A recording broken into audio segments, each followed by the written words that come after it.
नमस्कार, मी संकेत आणि आपण पाहत आहात मुंबई आउटलुक. राज्यामधले जे विरोधी पक्ष आहेत त्यामध्ये महाविकास आघाडी आहे, डावी पक्ष आहेत, मनसे आहे, यांचा मिळून एक मोठा मोर्चा निवडणूक आयोगाच्या विरोधामध्ये आज मुंबईच्या आझाद मैदानाच्या बाजूला जे फॅशन स्ट्रीट आहे तिथे सुरू आहे. तिथून हा मोर्चा बीएमसी कार्यालयामध्ये जाणार आहे.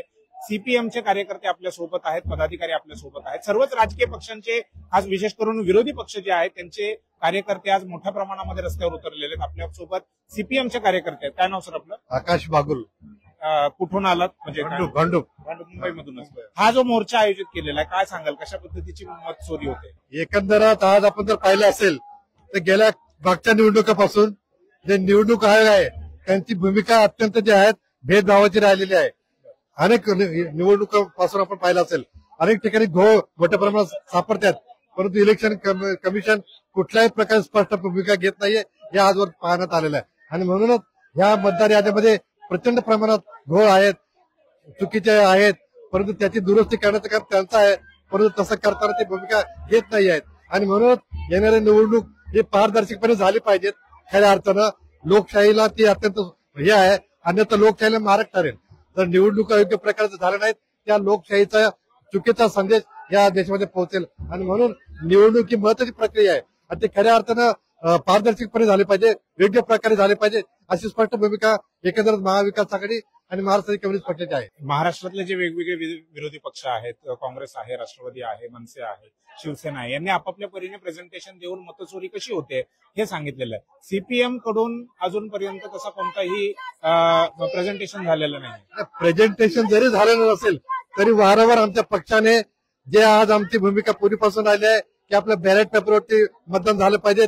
आणि अनेकदा निवडणूक आयोगातून आपण बघितलं की मतदानामध्ये जे घोळ झाले त्याच्यावर पक्षाने सातत्याने भूमिका मांडलेली आहे, फरकतपणे मांडलेली आहे. निवडणूक आयोगाकडे आमच्या पक्षाच्या वतीने सिस्टम भेट घेऊन त्यांच्या ह्या ज्या आहेत चुकीच्या दुरुस्त्या त्याच्यासाठी सुद्धा स्पष्टपणे मान्य त्या ठिकाणी केलेली आहे. धन्यवाद मुंबई आउटलुकशी बोलल्याबद्दल. मोठ्या प्रमाणामध्ये कार्यकर्ते जे आहेत वेगवेगळ्या पक्षांचे, विरोधी पक्षांचे इथे आलेले आहेत. महिला देखील मोठ्या संख्येने आलेल्या आहेत. महिलांशी बोलण्याचा प्रयत्न करूया आपण. काय नाव आपलं? काय बोलणार?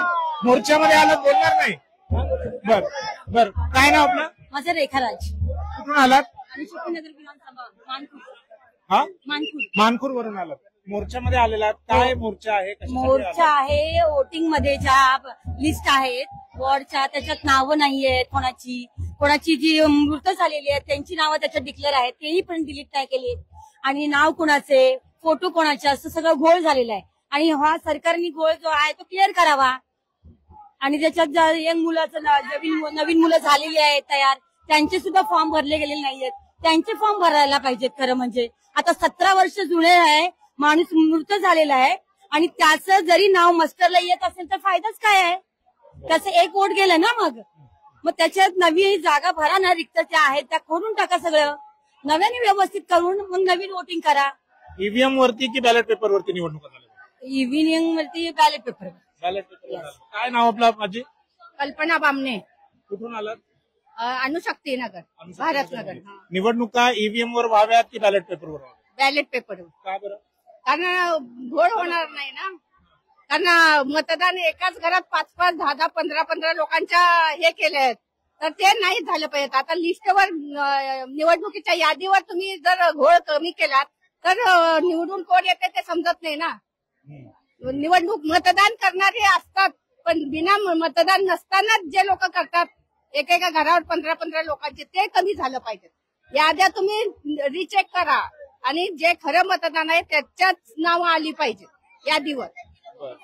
तर मतदार यादीमधला घोळ जो आहे, जो सातत्याने राहुल गांधी असतील किंवा आता महाराष्ट्रामधले वेगवेगळे जे नेते आहेत ते देखील मोठ्या प्रमाणामध्ये तो घोळ उघडकीस करत आहेत. काल परवाच राज ठाकरे यांनी एक पत्रकार परिषद घेतली, एक प्रेझेंटेशन दिलं आणि त्याच्यामध्ये ईव्हीएमच्या माध्यमातून कशा पद्धतीने मतचोरी होऊ शकते किंवा होत आहे याचं डेमॉन्स्ट्रेशन त्यांनी दिलेलं आहे. त्यानंतर आम्ही देखील जे राहुल मेहता जे आहेत त्यांची ईव्हीएम, त्यांनी बनवलेली ईव्हीएम राज ठाकरे यांनी त्यांच्या प्रेझेंटेशन मध्ये वापरली होती डेमॉन्स्ट्रेशनसाठी. त्या राहुल मेहतांची देखील आम्ही चर्चा केली. टेक्निकल बाजू काय आहे ईव्हीएमची, व्हीव्हीपॅटची टेक्निकल बाजू काय आहे हे देखील आम्ही सर्व त्या व्हिडिओमध्ये त्यांचा एक इंटरव्ह्यू करून तो व्हिडिओ आम्ही केलेला आहे. ती मुलाखत तुम्हाला मुंबई आउटलुकच्या युट्यूब चॅनलवरती, फेसबुक पेजवरती देखील पाहायला मिळेल. त्यानंतर मोठ्या प्रमाणामध्ये मोर्चा आहे. मोर्चाच्या सुरुवातीला जाऊया आणि तिथल्या लोकांच्या काय प्रतिक्रिया आहेत हे आपण जाणून घेऊया.